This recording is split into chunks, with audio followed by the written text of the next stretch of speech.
je me réjouis de ce que le Seigneur veut faire à travers ma parole, parce qu'il va confirmer la parole par les signes et les prodiges qui l'accompagnent, à travers les équipiers de prière, à travers votre foi, à travers la parole de connaissance, à travers différentes choses. Je voudrais, pour commencer, vous donner un court témoignage. C'était il y a pas mal d'années. J'étais dans mon bureau, en fait, en train d'avoir une consultation, et j'ai un ami qui me téléphone et qui me dit « Écoute, on a un gros souci, ma femme ne peut plus marcher, elle a une douleur. » Je voudrais préciser tout de suite, avant de continuer, le témoignage de ce qu'a fait Jésus, c'est l'esprit de la prophétie. Ça veut dire que ce que Jésus a fait, quand je vous raconte un témoignage, ou quand vous allez raconter un témoignage de ce que Jésus a fait dans votre vie, ou ce qu'il a fait dans la vie d'un proche, quelque part il y a une puissance, la puissance du Saint-Esprit, à travers ce témoignage, va vouloir le reproduire. Et je vous confirmerai cela par quelques témoignages tout à l'heure. Je vais vous embêter avec pas mal de témoignages ce soir. Mais c'est un cardiologue qui parle, alors ça doit vous interpeller. C'est un médecin qui a été retourné comme une crêpe par le Seigneur. Hein? Moi, j'étais complètement incrédule. La guérison, mais alors, fallait pas m'en parler. Hein? Alors donc, cet ami m'appelle dans mon bureau, il me dit, écoute, ma femme a très très mal à la hanche, elle peut plus marcher. On a vu 3 rhumatologues et ils n'ont pas la solution. Ils lui ont mis des anti-inflammatoires, il y en a même qui a essayé une infiltration. Elle ne peut plus marcher, elle a extrêmement mal et ça ne va pas du tout. Est-ce que tu peux nous conseiller ? Alors moi j'ai dit, écoute, tu sais bien que je suis cardiologue, hein, je veux dire, rhumato, bon. Et puis j'ai senti que c'était pas bien ce que je disais là. Hein. Alors, j'ai eu un petit dialogue avec le Seigneur et j'ai dit ensuite à mon ami, écoute, je te rappelle dans 5 minutes, entre 2 consultations. Parce qu'en plus, il m'avait dérangé, quoi. Hein. Et donc, je parle un petit peu avec le Seigneur et le Seigneur me dit, mais elle a pas pardonné. Elle a un problème avec le pardon. Alors, j'ai rappelé mon amie et je lui ai dit, est-ce que je peux parler à ta femme ? Alors elle m'a dit oui. Et attends un peu parce qu'il faut le temps qu'elle arrive. Alors bon, elle est arrivée, puis je l'ai eu au téléphone. Et cette jeune femme m'a dit que ça fait 30 ans qu'elle n'arrivait pas à pardonner à quelqu'un. Alors, ensemble, comme des enfants, je l'ai amenée dans une prière de pardon. Je l'ai amenée à pardonner, à dire, Seigneur, à la croix, c'est des chrétiens, mais elle n'arrivait pas à pardonner. Seigneur, à la croix, tu m'as pardonné. Hein? Alors, moi, je dois te ressembler. Donc, je prends la décision de lâcher tout ce que j'ai contre cet homme. Et je veux lui pardonner.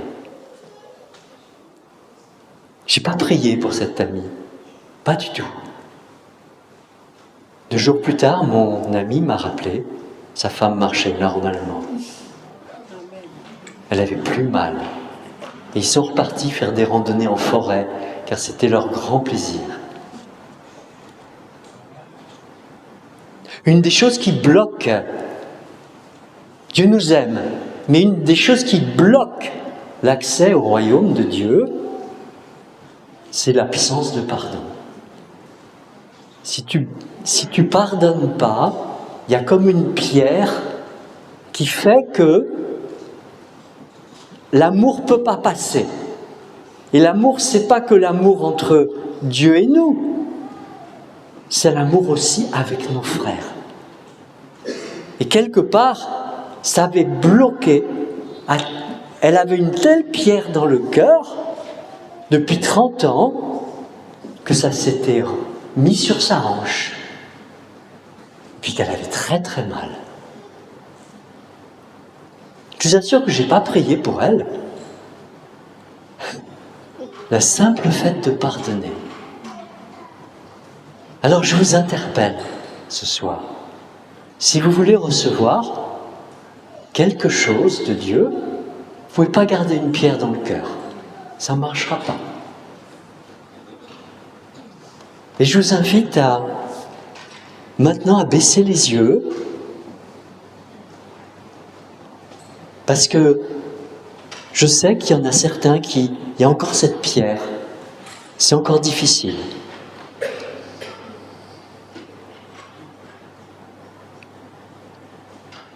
Et vous pouvez faire comme Jésus, finalement, qui nous a aidés dans cette prière. Sur la croix, alors que devant lui, le grand prêtre est en train de lui cracher à la figure, de se moquer de lui. Si tu es le Fils de Dieu, descends de ta croix et nous croirons. Et il ricane.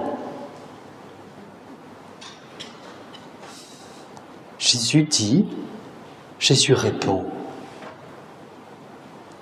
Papa, Abba,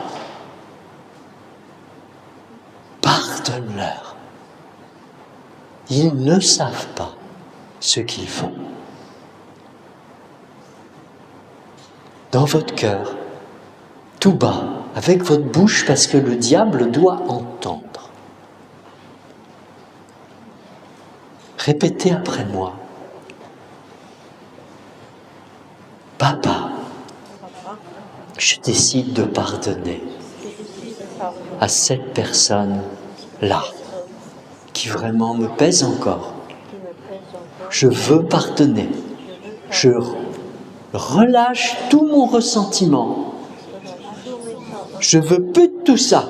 C'est toi qui feras justice. C'est toi qui feras justice. C'est ta justice, c'est pas la mienne. Moi, je veux aimer maintenant. Amen. Bon, on a fait une bonne chose là. Hein?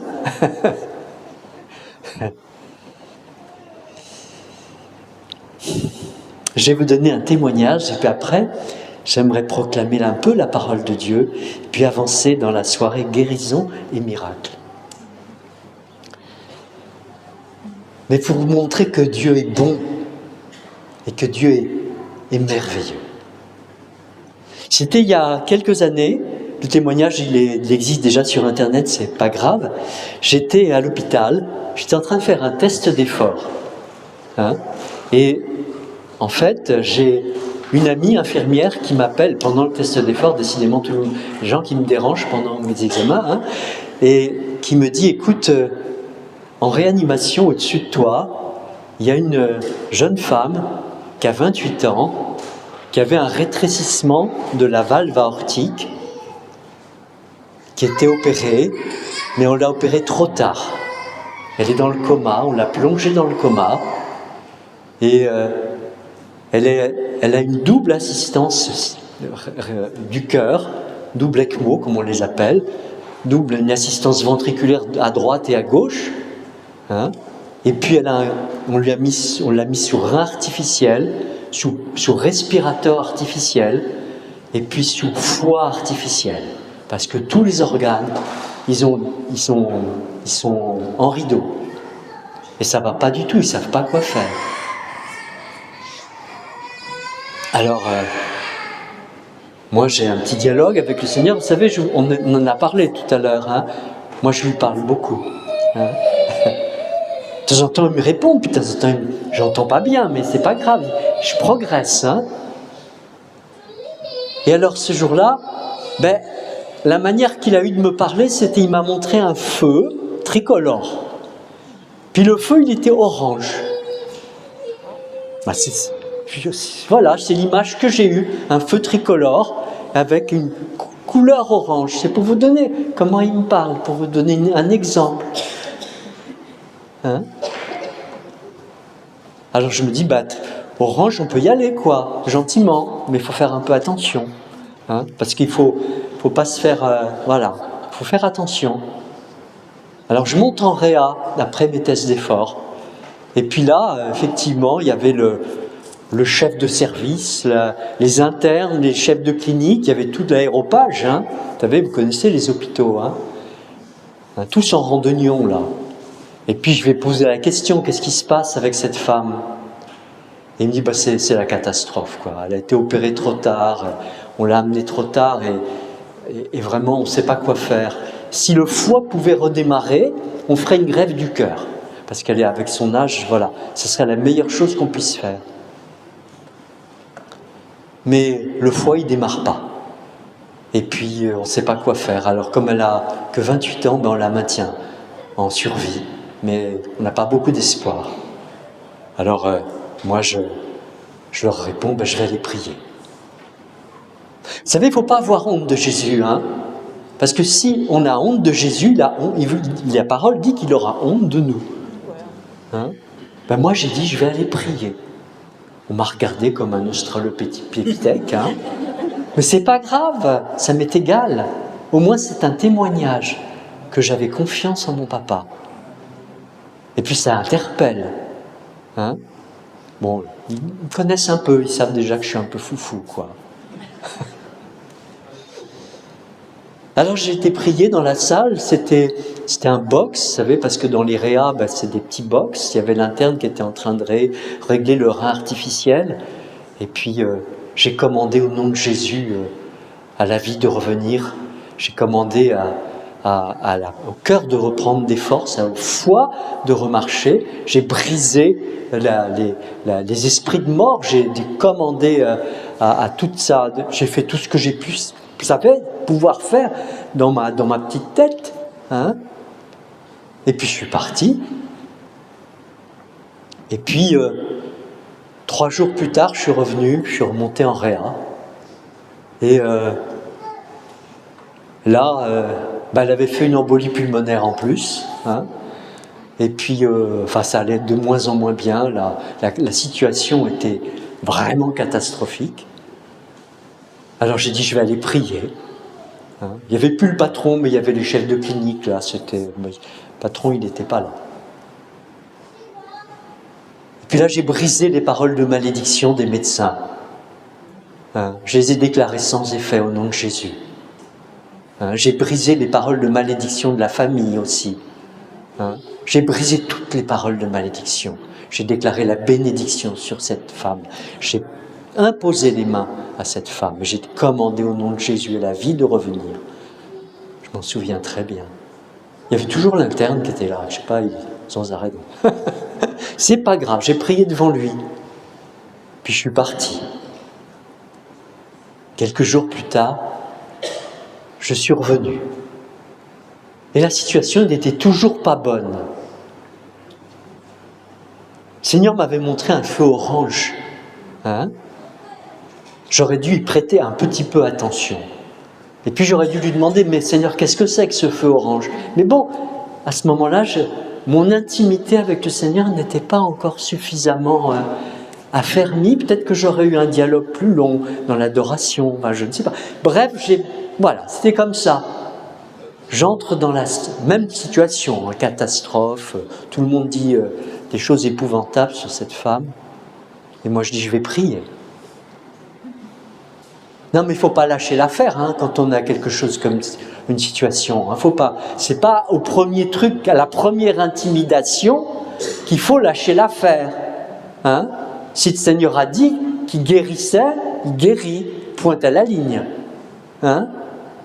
On ne va pas se laisser intimider par l'ennemi. Ok?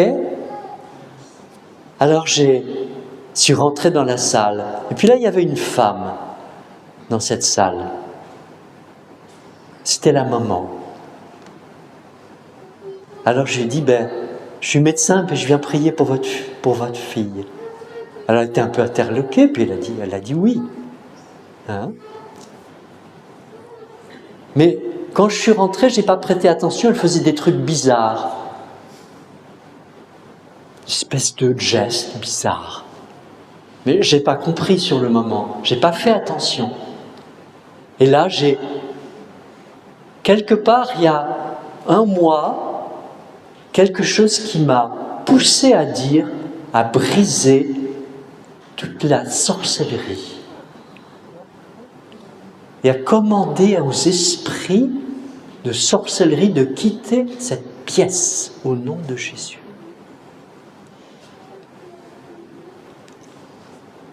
Le lendemain, le foie repartait, les reins repartaient, le cœur repartait, elle n'a pas eu besoin de greffe cardiaque, etc., etc., etc., etc. Merci, merci Seigneur. Béni soit ton nom, Seigneur. Et vous voulez savoir le pompon? Cette femme s'est plainte que j'étais venu prier pour sa fille.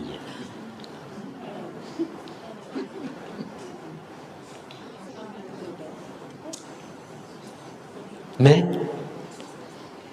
quand je prenais l'ascenseur et que je rencontrais un collègue de réa, cardiaque, on me disait « Bonjour monsieur », avec beaucoup de respect.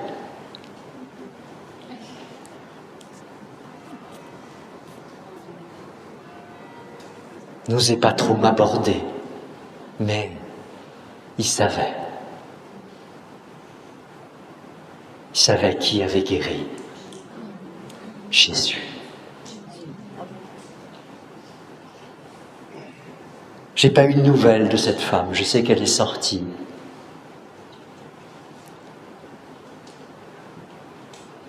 Et on m'a pas tapé sur les doigts. Voilà. C'était pour vous dire que derrière une maladie, derrière un non-exaucement, il y a la sorcellerie qui existe aussi parfois. Et si on a touché à des choses occultes, le Seigneur veut qu'on se repente, qu'on dise « Seigneur, je suis désolé, je ne savais pas ». Mais c'est une démarche qui est nécessaire. Là encore, ça ne peut pas... On ne peut pas rentrer dans le royaume avec de l'occultisme attaché à ses chaussures, à ses baskets. Ok? Est-ce que je parle à certains ce soir? Ne me répondez pas. Alors, je voudrais qu'on proclame la parole de Dieu, je voudrais vous amener dans quelque chose. Il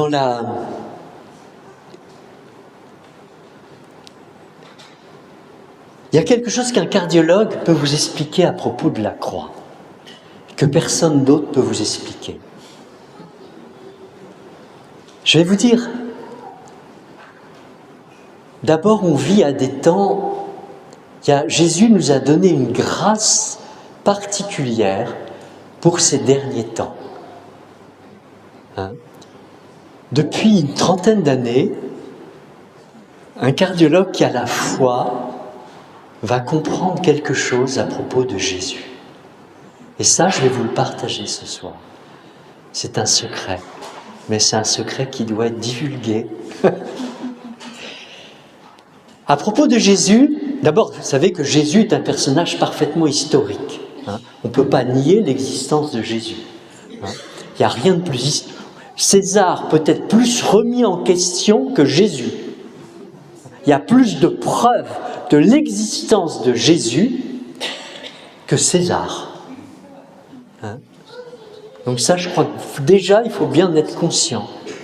Il y a tous les critères historiques que nous connaissons qui prouvent l'existence même de Jésus. Et des choses qu'il a faites. Flavius Joseph parle de Jésus. C'était pas un croyant. Voilà.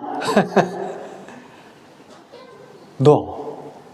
Et si vous lisez Matthieu, au chapitre 27, je crois que c'est au verset 39, je crois, de mémoire, mais je peux me tromper sur le verset. Il est écrit que, après la mort de Jésus, au moment de la mort de Jésus, le centenier qui était là, un centenier, c'est quelqu'un qui est responsable de 100 autres soldats. Le centenier qui était là, qui gardait Jésus et qui voit Jésus mourir, la manière dont il est mort, va déclarer, oui, cet homme, attendez, mais c'est sidérant ce qu'il va déclarer, cet homme était vraiment le Fils de Dieu. Ce centenier, il a vu des condamnés, il a vu des crucifiés en quantité. Mais ce crucifié-là était particulier. Qu'est-ce qui s'est passé pour que ce centenier, qui a vu énormément de suppliciés, tout d'un coup tombe à genoux, se convertisse et dit « cet homme était vraiment le Fils de Dieu ». C'est fort. Au moment de la mort de Jésus, vous trouverez ça en Jean. Jésus est mort, et puis les autres crucifiés ne sont pas morts. Pourquoi ? Parce que Jésus a été abominablement torturé auparavant.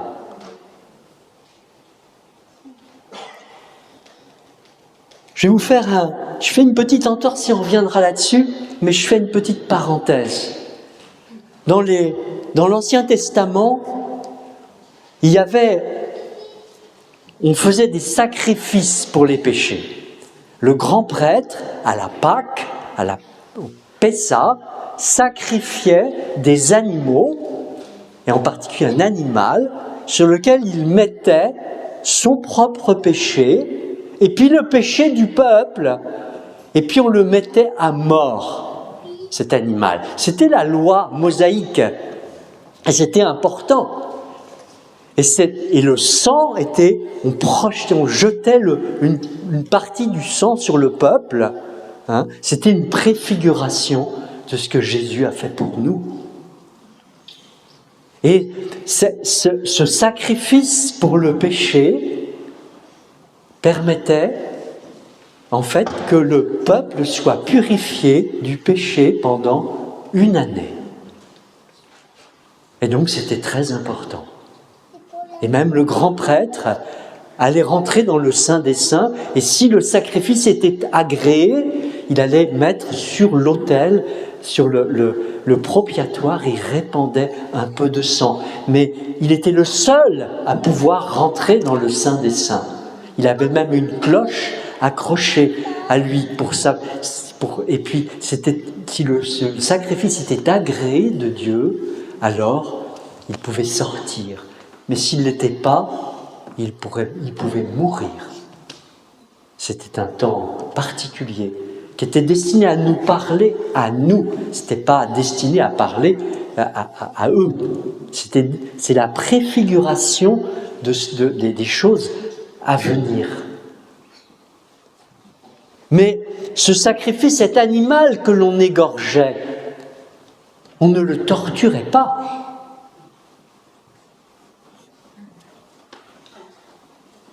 On ne lui arrachait pas la barbe.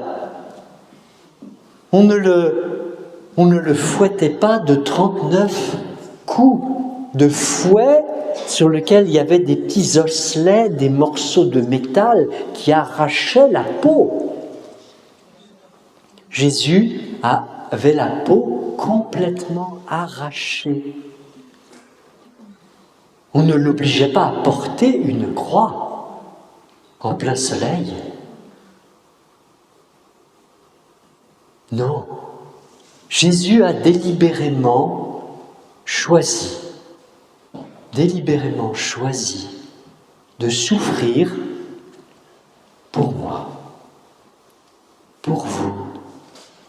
Non seulement il a porté mon péché, mais il a également porté ma souffrance, toutes les souffrances possibles et imaginables qui existent sur terre, toutes les douleurs qui existent sur terre, il les a portées pour que vous n'ayez plus à les porter.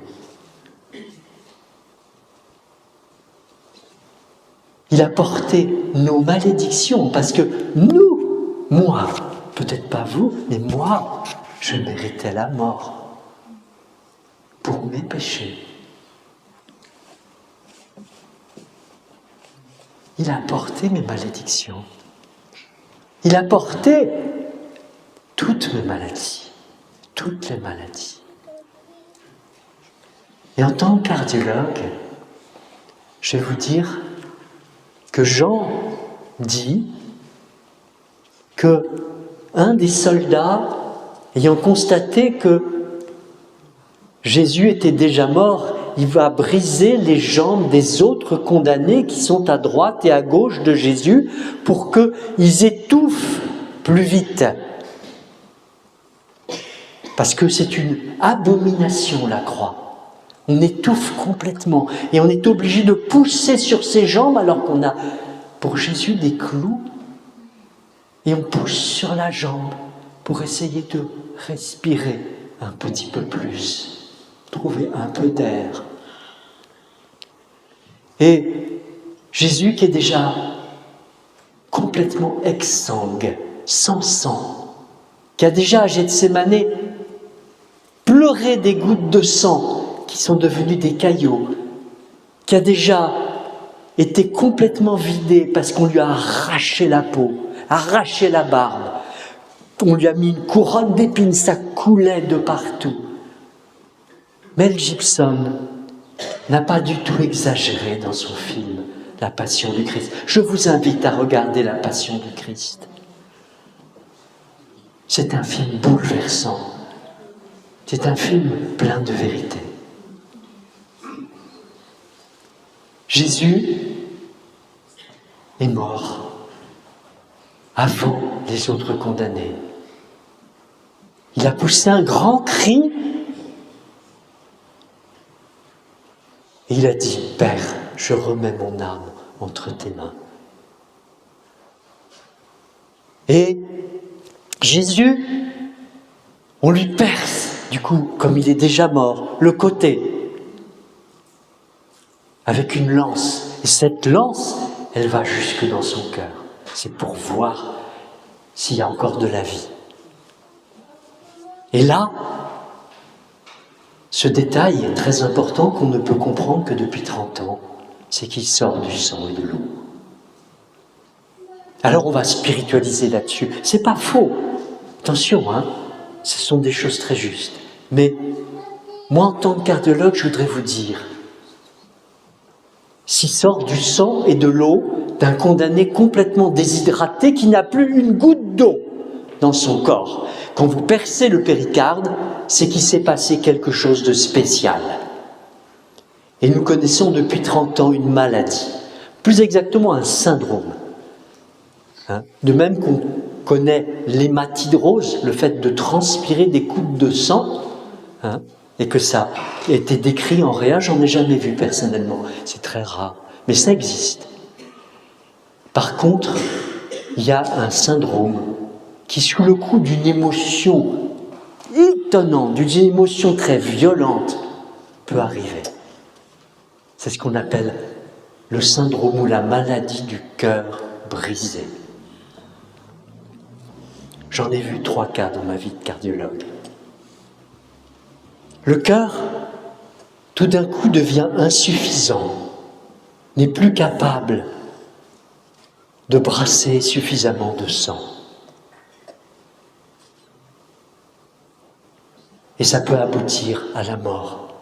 Et surtout, autour du cœur, dans le péricarde, il peut y avoir un espèce d'œdème qui ne vient pas, qui n'est pas de l'eau, mais qui est un œdème.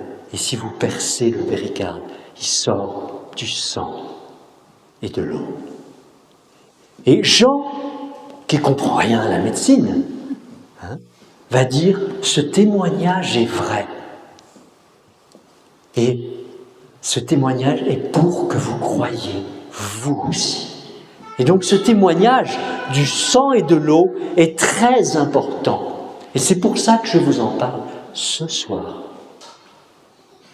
Parce que la parole de Dieu dit la chose suivante.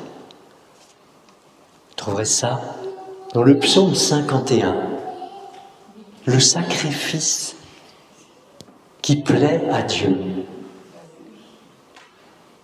C'est un esprit brisé, c'est-à-dire qu'un esprit qui suit ce que le cœur du Père veut. Et Jésus a parfaitement accompli la volonté du Père. C'est un esprit brisé et un cœur brisé. Tu ne dédaignes pas un cœur brisé, dit la parole. Jésus a totalement accompli la parole. Il a volontairement porté votre péché et laissé son cœur se briser d'amour pour moi et pour vous. Il l'a fait par amour, pour que vous soyez libres, libres du péché, libres de la souffrance, libres de la maladie. Maintenant, ça fait un sacré poids sur nos responsabilités, sur nos épaules, ça. Parce que c'est moi qui ai cloué Jésus à la croix. C'est moi qui est responsable de sa couronne d'épines. C'est la vérité. Mais 3 jours plus tard, Marie-Madeleine arrive au tombeau. Et puis là, il y a le jardinier. Elle voit que la pierre a été roulée. Puis Jésus, il n'est plus là. Mais où l'as-tu mis ? Demande-t-elle au jardinier. Elle ne le reconnaît pas. Parce que quelque chose, c'est tellement purifié, affiné encore en Jésus. Il est tellement... Et Jésus lui dit, Marie. Et là, elle le reconnaît à sa voix. Mes brebis entendent ma voix et elles me suivent. Elle le reconnaît à la voix. Et elle dit, Rabouni, Rabouni. Il est ressuscité pour te retirer le poids de ta responsabilité, pour alléger tes épaules. Merci Jésus. Merci Jésus. Merci pour ton amour. Maintenant, la parole de Dieu dit en Ésaïe 53, « Qui a cru ce qui nous était annoncé ? Pour qui le bras du Seigneur s'est-il dévoilé ?» Et là, il est question de Jésus, je ne vais pas vous le redire. Mais je voudrais faire un appel. Si tu n'as jamais donné ta vie à Jésus, c'est l'heure. C'est l'heure, parce que je vais vous demander de baisser les yeux, là, maintenant. Baissez les yeux. Il y a des gens qui ont besoin de se consacrer à Jésus, de se redonner leur vie. Peut-être que vous avez donné votre vie il y a longtemps à Jésus. Baissez les yeux, s'il vous plaît. Ça ne regarde personne. C'est quelque chose entre lui et vous. Si tu veux donner ce soir ta vie au Seigneur et qu'il puisse devenir le Seigneur de ta vie, qu'il puisse prendre le gouvernail, totalement devenir dépendant, qu'il puisse toucher ta vie, te guérir, devenir ton Seigneur, ton Sauveur, je te demande de lever la main. Oui, merci Seigneur, merci, j'ai vu Seigneur. Merci, Seigneur a vu. Gardez la main levée, les yeux baissés, tous les autres. Les mains levées. Allez, n'ayez pas honte. Moi, je lève la main avec vous. Allez, je me reconsacre. J'ai tellement soif. J'ai pas honte de dire que j'ai besoin de mon Seigneur. Allez, levez la main, ceux qui ont envie, ceux qui ont besoin. Seigneur, je veux me reconsacrer. Tu sais, je me suis éloigné de toi. J'ai vraiment besoin. Et je vous invite maintenant à venir au premier rang. Venez au premier rang. Allez, n'ayez pas honte. Venez au premier rang. Au premier rang, venez tous. Voilà, d'être à l'école. Et une église, c'est un endroit merveilleux, c'est un endroit où on est à l'école. Hein? Même si de temps en temps il y a des frictions dans les écoles, dans les églises, c'est pas grave parce que le fait aiguise le faire. Et c'est dans les frictions on grandit. Hein? Voilà. Bon, je priais pour cette soirée et le Seigneur m'a dit qu'il allait vous toucher.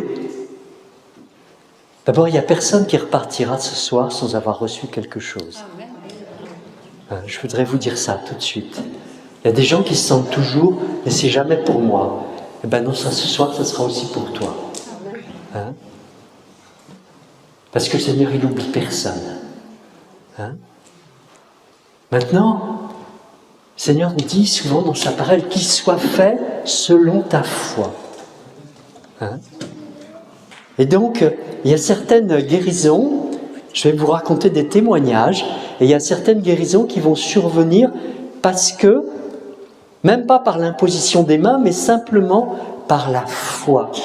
Parce que vous allez croire, et vous allez vous dire, mais finalement, si Bernadette, elle a été guérie de son genou comme ça, le Seigneur, il n'a pas de chouchou, il veut me guérir aussi, hein. Et donc, moi, je prends ce que le Seigneur veut me donner. Je le prends par la foi.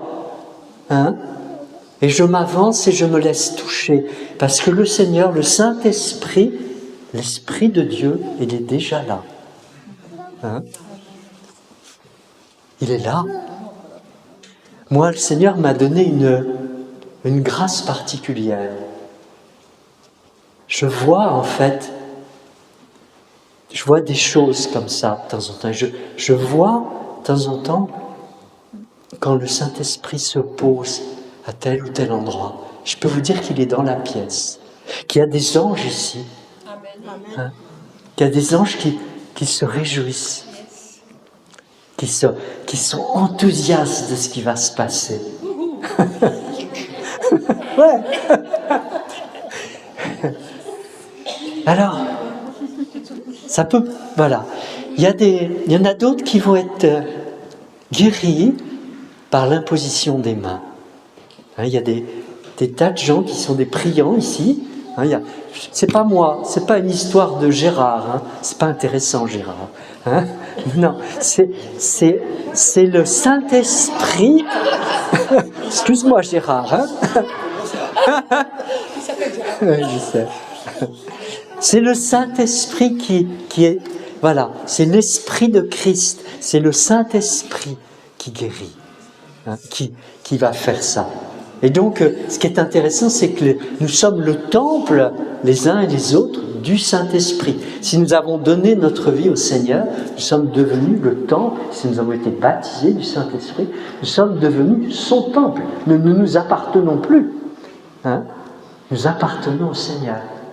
Et nous sommes son temple. C'est pour ça que d'abord, il nous aime, et en plus, son temple, il le veut en bon état. Hein? D'accord. Et donc, l'imposition des mains. Et l'important, ce n'est pas la personne. Ne venez pas tous vers moi. Ça n'a pas d'intérêt. L'onction est exactement la même chez chacun des priants. D'accord ?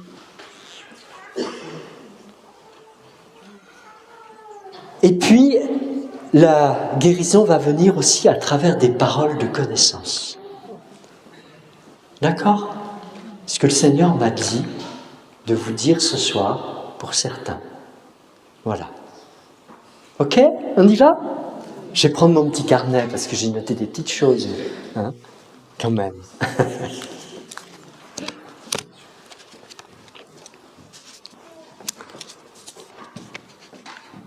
Alors, je vais d'abord vous parler d'un témoignage. Pour commencer, ceux qui étaient là avec moi, quand ils ont écouté mon témoignage, ils savent que j'étais guéri, que j'avais une canne, que je ne pouvais pas faire plus de 200 mètres, que j'étais guéri de mon genou.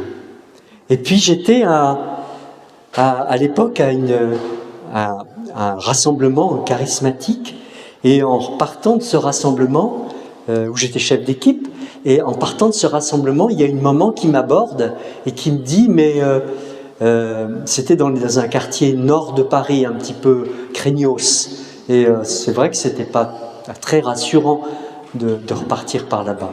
Elle me dit, est-ce que vous pouvez me raccompagner à ma voiture? Elle ne demande même pas à ma femme qui était là, qui était en train de discuter avec d'autres. Bon, elle pouvait peut-être, voilà. Et puis, puis moi, gentil, et j'ai dit, oui, je vais vous raccompagner. Et puis, sa voiture, elle était un peu loin, alors, parce qu'elle avait un peu peur. Et après, au bout d'un certain temps, elle était un peu gênée. Elle m'a dit, mais je suis désolé quand même, voilà. Et je lui ai dit, mais c'est pas grave, vous savez, moi, quand je marche, c'est une manière pour moi de louer Dieu, parce que Dieu, il m'a guéri mon genou. Elle m'a dit, il vous a guéri votre genou, mais moi j'ai mon fils, il doit être opéré dans 2 jours. Il a fait du foot, il est tombé dans un trou parce que c'était pas un bon terrain, et puis il a les ligaments des ligaments croisés qui sont détruits. Alors je dis, comment il s'appelle votre fils? Alors il s'appelait Jean. Alors j'ai commandé au nom de Jésus aux ligaments de se recoller. Et puis le lendemain, elle avait trouvé mon téléphone, elle me rappelle, et elle me dit, mais Jean, il a plus mal, mais on a un problème, le chirurgien, il veut opérer quand même. Alors je dis, faites une IRM. Oui, mais on ne veut pas me prescrire l'IRM. Demandez à votre médecin traitant. Alors elle était voir son médecin traitant qui a demandé l'IRM du genou et les ligaments étaient recollés.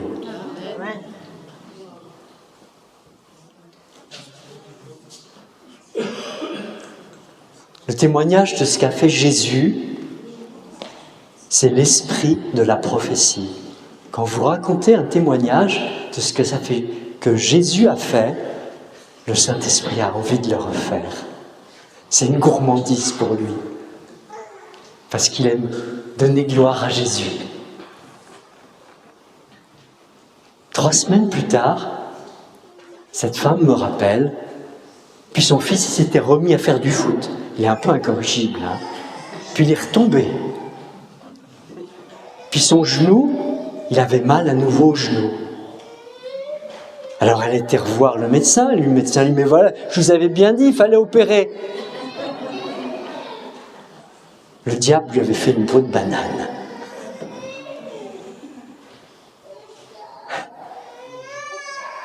J'ai appelé Jean cette fois-ci. Et j'ai commandé au nom de Jésus au genou de se rétablir. Et Jean était à nouveau complètement guéri.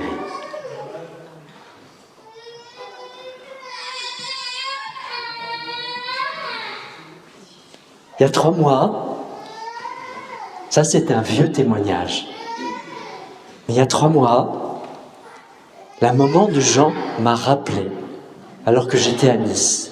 Je ne sais pas comment elle a réussi à retrouver mon numéro, mais bon, elle m'appelle, elle me dit, tu sais maintenant, Jean il vit en Suisse, et puis là-bas, il va très bien, il fait du foot, il fait plein de sports.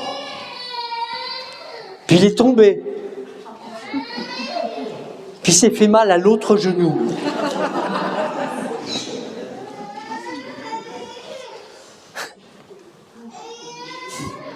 Il m'a donné le téléphone de Jean. J'ai rappelé Jean. J'ai proclamé la parole de Dieu, que par les meurtrissures de Jésus, Jean était guéri. Jean, il a beaucoup de foi. Pas encore l'audace de déclarer les choses sur sa vie, sur ses genoux, mais il a beaucoup de foi. Il a été instantanément guéri.